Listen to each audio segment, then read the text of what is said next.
Corona virus का इंदौर शहर में जो लगातार आंकड़ा बढ़ रहा है, उसी के चलते इंदौर कलेक्टर मनीष सिंह ने बताया कि इस चीज के लिए पूरी तरीके से हम तैयार हैं।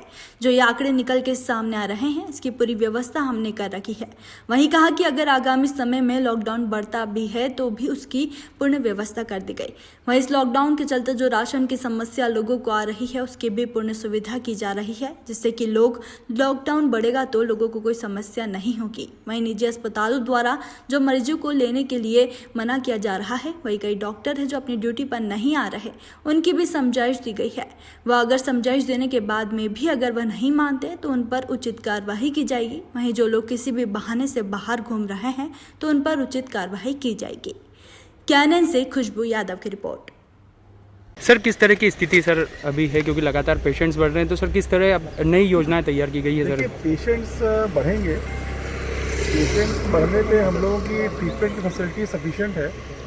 अभी यहाँ पर 250 बेड हमारे अरविंदो पे खाली है। चौधराम को भी हम लोग ले रहे हैं इसके ट्रीटमेंट के लिए। बड़ा अच्छा अस्पताल है, मल्टी स्पेशलिटी हॉस्पिटल है और इंडेक्स में शुरू कर दिया है हम लोगों ने।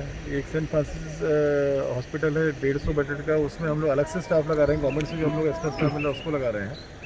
ESIC को भी ले रहे हैं, तो उसकी कमी है। रोल आउट प्लान हम लोग का सफिशिएंट है। और जो जहाँ इन्फेक्शंस हुए हैं पहले, जब ये बहुत मिक्सिंग हो रही थी लोगों के आपस में, उसके केसेस बढ़ेंगे। पर इसमें लोग जैसे ही मालूम पड़े लोग आए, थोड़ी इस तरह की चीज़ों में हल्की फुल्की असुविधा होती है लोगों को कि जब प्रेशर मेडिकल टीम से प्रेशर बहुत पड़ता है, जब तो थोड़ा व्यवस्था होने में नॉर्मल समय में जो आधे घंटे में जाती है व्यवस्था में थोड़ा टाइम लगेगा, 1.5 घंटा लगेगा। पर सभी का ट्रीटमेंट करने की सुविधा है, बेड्स भी हैं हम लोगों के पास में। और आने वाले 5-7 दिन में थोड़ा अपने को ये सब चीज़ें असुविधा रहेंगी थोड़ी बहुत, पर लोग घर में रहें। इसका 2 ही इलाज है, या स्ट्रिक्टली लोग घर पे रहें, आइसोलेटेड रहें, क्योंकि किसी को नहीं मालूम है किस में इन्फेक्शन है। उसको कुछ नहीं होगा, वो दूसरे को इन्फेक्शन दे देगा, वो बुजुर्ग होगा या कोमोर्बिडिटी होगी, तकलीफ हो जाएगी उसको। तो 2 ही इलाज हैं इसके, एक तो ट्रीटमेंट जो करते हैं वो, और दूसरा स्ट्रिक्ट लॉकडाउन और स्ट्रिक्ट घरों पर रहना लोगों का। 2 चीज़ सजेशन मैं दूंगा। बाकी आगे मेडिकल फैसिलिटीज़ जो भी हैं वो हम लोग की रोल आउट प्लान्स चल रहे हैं, उसमें कहीं कमी नहीं आने देंगे। हम लोग घर घर सर्वे, जहाँ जहाँ ज़्यादा फैला हुआ है ये घर घर सर्वे शुरू हो गया है। घर के सर्वे में कोई भी सदस्य घर का कोई अगर उसको किस तरह सिम्टम्स का भी रिकॉर्डिंग, क्योंकि हम लोग ऐप में कर रहे हैं पूरा, जो भी हमारी ANM या आशा कार्यकर्ता एंट्री करती है फील्ड में, रियल टाइम बेसिस में हमारे ऐप में और सिस्टम में आ रहा है वो। उनका अगले दिन फॉलोअप एक्शन हो रहा है पूरा। उसमें जो ऐसे पेशेंट दिख रहे हैं जिनको हम लोग को एडमिट करना है, उनको एडमिट कर रहे हैं ताकि ठीक हो जाएँ वो। इसलिए और निरंतर हमारे अरविंदों से लोग डिस्चार्ज हो रहे हैं। कल उन्होंने 8-10 किए, शायद आज 12-13 करेंगे अगर निगेटिव लिस्ट जो आई है आज उसकी। तो ये संख्या बढ़ेगी। ये उसमें जितनी संख्या टेस्ट कराएंगे, जितने ज़्यादा आइडेंटिफाई होंगे, उतना ज़्यादा। जैसे आज BCM बिल्डिंग मिला नौलखा चौराहे पे, तो BCM बिल्डिंग को हम लोगों ने पूरा उसमें ले लिया है सुपरविजन में। सब घरों पे हम लोग की अब टीम जा रही है, वहाँ देखेगी, कंट्रोल करेगी, किसी सिम्टम्स निकलेंगे इमीडिएटली अस्पताल भेजेगी। जितना टेस्ट होंगे, जितना लोग आइडेंटिफाई होंगे, उसी से कैप्चर कर पाएंगे इस चीज़ को। पर लोगों से सलाह ये है मेरी कि अभी स्ट्रिक्टली घर पर रहें, बिल्कुल कहीं बाहर नहीं निकलें, बिल्कुल ही लालच न करें।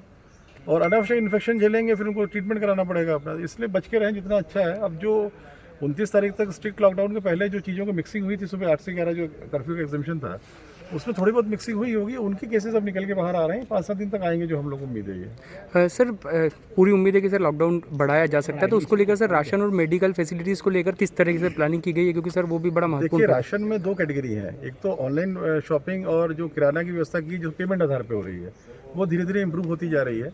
उसमें कमिश्नर नगर निगम पूरी टीम लगी हुई है, और उसमें जो सप्लायर करता है उनके पीछे लगभग 50 से 70 ट्रेडर्स की हम लोगों ने टीम जोड़ दी है। 12-15 हम लोगों ने राइस मिल, दाल मिल चालू कर दी है। ऐसी 8-10 हम लोगों ने दाल मिल चालू कर दी है। और जो चावल बाहर से आता है, हरियाणा से आता है, उसकी एडवांस में ऑर्डर्स प्लेस कर दिए गए। तो बैक एंड पे मसाला सफिशिएंट है 2-3 महीने के लिए शहर में। तेल की कमी नहीं है शहर में। तो सारे जो आइटम्स हैं पीछे बैक एंड के, वो सब चीज़ें बैक एंड पे हम लोगों ने देख लिया है कि अगले अगर हम लोगों को 10-15 दिन रहना पड़ेगा ऐसे, तो कहीं भी सप्लाई में कमी नहीं होगी। ऑनलाइन शॉपिंग वालों को भी एक्टिवेट कर रहे हैं। परसों ही मैंने मीटिंग ली थी कि उनकी सप्लाई का प्रेशर बहुत ज़्यादा है, इसलिए डिलीवरी होने में टाइम लगेगा उनकी। धीरे धीरे जब उनकी डिलीवरीज हो जाएंगी एक बार, तो प्रेशर रिड्यूस होगा, तो वो सिस्टम में आएंगे वो।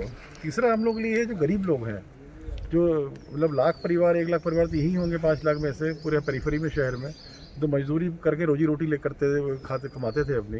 अब मजदूरी नहीं है तो उनका पैसा भी ख़त्म हो रहा है। उनके लिए हम लोगों ने अलग से 20,000 कुंटल गेहूँ बुलवाया हुआ है। हम लोग डेली 10,000 कुंटल हम लोग पिसवा के 5-5 किलो के पैकेट बनवा रहे हैं। 25,000 किलो हम लोगों के ट्रक खड़े हुए हैं नमक के, और भी चावल दाल जितना भी जन सहयोग से मिल सकता है वो दिलवा रहे हैं, और जनप्रतिनिधियों के माध्यम से बांटा जा रहा है इसको। उसमें जो भी पासेस चाहिए जनप्रतिनिधियों को, क्योंकि सबसे बढ़िया टीम उन्हीं की रहती है। ये हर चीज़ प्रशासन नहीं कर सकता है, ये हम लोग के बस का भी नहीं है। जनप्रतिनिधि सब बात हो गई है, पूरे जनप्रतिनिधि शिद्दत से लगे हुए हैं, मेहनत से लगे हुए हैं। जो भी गाड़ी के पास चाहिए, जो भी मिनिमम पास चाहिए वार्ड में उनको 1 या 2 वो दे दिए हैं हम लोगों ने, और गरीब लोगों को इस प्रकार से बांट रहे हैं। ग्रामीण में ऐसे कोई दिक्कत नहीं है। ग्रामीण में हमारी दुकानें खुली हैं, किराना की दुकान, राशन की दुकानें खुली हैं।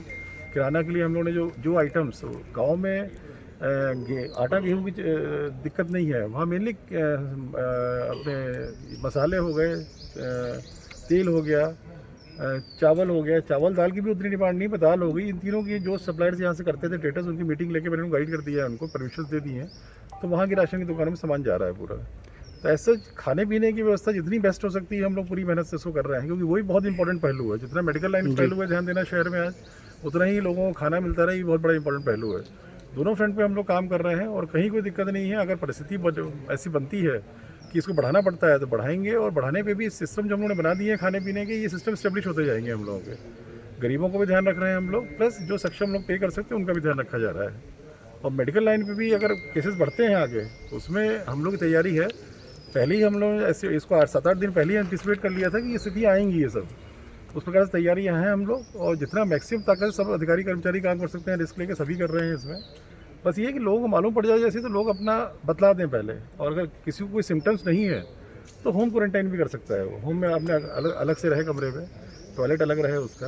एक होम क्वारंटाइन भी है, 14 दिन के साइकिल में आगे चला जाता है। ये तो प्रिकॉशंस भी लोगों को लेने पड़ेंगे इसमें। सर लेकिन देखने में आ रहा है सर कि निजी अस्पताल अभी भी उन लोगों की वैसी मदद नहीं कर पा रहे जो अन्य बीमारियों से पीड़ित हैं, उसको लेकर सर एक्शन प्लान आदेश जारी कर रहा हूँ। काफ़ी एसोसिएशंस के माध्यम से हम लोगों ने इनको मोटिवेट करने का प्रयास किया है, उससे काफ़ी मोटिवेट भी हुए हैं। अस्पताल संचालक भी पूरा प्रयास कर रहे हैं अपना। आज चूंकि एस्मा लागू हो गया है, डिजीज एपेंडेमिक एक्ट में हम काम कर रहे हैं, तो आज मैं बंधन कर रहा हूँ। कुछ अस्पतालों को नामजद ऑर्डर जारी कर रहा हूँ कि इन डॉक्टर्स, ये लोग को अनिवार्य जाना वहाँ पर। अगर नहीं जाएंगे डॉक्टर्स, तो इनके जो MCI रजिस्ट्रेशन है उसको कैंसिल किया जाएगा। सर अभी डॉक्टर भी लगातार चपेट में आ रहे हैं। आज सुबह एक देखिए, वो तो आएगा, तो क्योरेबल है ना। इसका मतलब थोड़ी नहीं है कि मानव सभ्यता का सेवा करना भूल जाएं डॉक्टर्स, या कर भी रहे हैं, ऐसा नहीं है। हमारा केवल जो शिकायत है वो बहुत चुनिंदा 2-5-10% डॉक्टर से है जो लोग नहीं जा रहे हैं। 10-20% पैरामेडिकल स्टाफ से है जो नहीं जा रहे हैं। मैं 2 दिन का समय दे रहा हूँ निजी अस्पतालों को। आज मैं ऑर्डर भी इशू करूँगा आज या कल में। 2 दिन में या कि बुला लें वो लोग, या जो नहीं आ रहे हैं उनके यहाँ उसकी सूची मुझे दे दें एड्रेस सहित। उसके आगे की कार्रवाई मैं उनके खिलाफ करूँगा। सर लॉकडाउन का पालन ढंग से नहीं हो रहा। कल भी दवा बाजार में लाखों भीड़ देखने को सामने आई है सर, क्योंकि रोड पे भी पुलिस वाले रोकते हैं, बाकी छोड़ देते हैं। मेरी आज दवाई के नाम पर भी लोग बाहर निकल रहे हैं। देखिए कुछ चीज़ें जनता को समझनी पड़ेगी। अब ये अगर नहीं समझेंगे लोग तो तकलीफ उन्हीं को सबसे ज़्यादा होगी। ये लॉकडाउन, ये कर्फ्यू कोई दंगे का कर्फ्यू नहीं है, या लॉ एंड ऑर्डर का मारपीट झगड़े का कर्फ्यू नहीं है। वायरस के अगेंस्ट में है। जितना लोग सुरक्षित रहना चाहें करें, जो मिनिमम जिनको आवश्यकता है या जिनको सेवा देनी है, जो लोग सर्विस दे रहे हैं अपनी इस समस्या सुलझने में, दवा बाजार के लोग हो गए, दवा बाजार एसोसिएशन लोग हैं, जो होलसेल डीलर्स हैं, वही लोग केवल फील्ड पे आएंगे। केवल अनावश्यक लोग आएंगे तो तकलीफ है उनको। थोड़ा कुछ जनता को समझना पड़ेगा ना। सर परसों जो चंदन नगर में घटना हुई थी उसके कितने लोगों के ऊपर 4 पर रासुका कर दी है उस पर, और ऐसे कितने लोग चिन्हित किए जा रहे हैं सर अभी? उस पर मेरे ख्याल से आगे गिरफ्तारियाँ बहुत हुई हैं, और जो उन्होंने गड़बड़ी की थी उनके खिलाफ अन्य कार्रवाई में बहुत सख्त हुई हैं उसमें, और रासुका भी लगा दी है हमने। और बचपना है एक्चुअली उनका, जो बच्चे जो लड़के थे, यंग यूथ लॉट था, बचपना था उनका। वहाँ के लोगों ने गलती मानी है। पार्षद जो हैं वहाँ के पूर्व पार्षद या अन्य जो जनप्रतिनिधि हैं, उन्होंने गलती मानी है कि लड़कों की गलती थी, और उन्होंने बोला कि सब जितनी सख्त कार्रवाई करनी है आप करिए। ऐसे लोगों के खिलाफ जनता नहीं है। और ये मैं क्लियर करना चाहता हूँ कि अगर इस समय जो भी टीमें लगी हैं या जो हम लोग क्राइसिस मैनेज कर रहे हैं, कोई भी लॉ एंड ऑर्डर करेगा किसी भी प्रकार का, हम लोग सीधे रास्ते लगा के भेज देंगे। क्योंकि इस समय हम लोग पास टाइम नहीं है कि हम लोग किसी की झंझट बहुत झेलें, किसी के नखरे बहुत झेलें। हम लोग अगर अनावश्यक कोई करेगा तो हम लोग रास्ते लगा देंगे, भले वो मारपीट का मसला हो, पथराव का मसला हो, किसी तरह का मसला भी हो। रास्ता एक बहुत वाइड है, मुझे अधिकार मिले हुए हैं उसमें। पर अभी इस क्राइसिस मैनेजमेंट में जो हम लोग सब लगे हैं, शांति से हम चाहते हैं सब चीज़ें सेटल डाउन हो जाए। धीरे धीरे ये शहर सुधार आएगा, ईश्वर मदद करेगा, मुझे पूरा भरोसा है। हम लोग की तैयारी को देख करके भी ईश्वर भी दोनों के भरोसे से बोल रहा हूँ, कहीं कोई कमी नहीं आने देंगे। सब चीज़ें हम लोग हैं तैयारी, रोड प्लान से हम लोगों के। पर जो लोग हैं घर पे रहें, चुपचाप रहें। कई लोगों का एक बार मैंने किसी ने भेजा मुझे कि उन्होंने बोला किसी कोई थे कि घर से बाहर निकले। अब मैंने चेतावनी दी थी आप लोगों के माध्यम से, अगली बार ऐसा होगा तो ऐसे लोगों को उठा के मैं रसगुल्ला लगा के बंद कर दूंगा। सर मंडियों में सब्जी और फल सड़ गए सर, बास मारने लगे सर, उनका निपटारा वो कम प्रायोरिटी की चीज़ है। सब्जी फल सड़ जाएँ वो कम प्रायोरिटी की चीज़ है। महत्वपूर्ण ये है कि उसके मालिक लोग घर में रहें।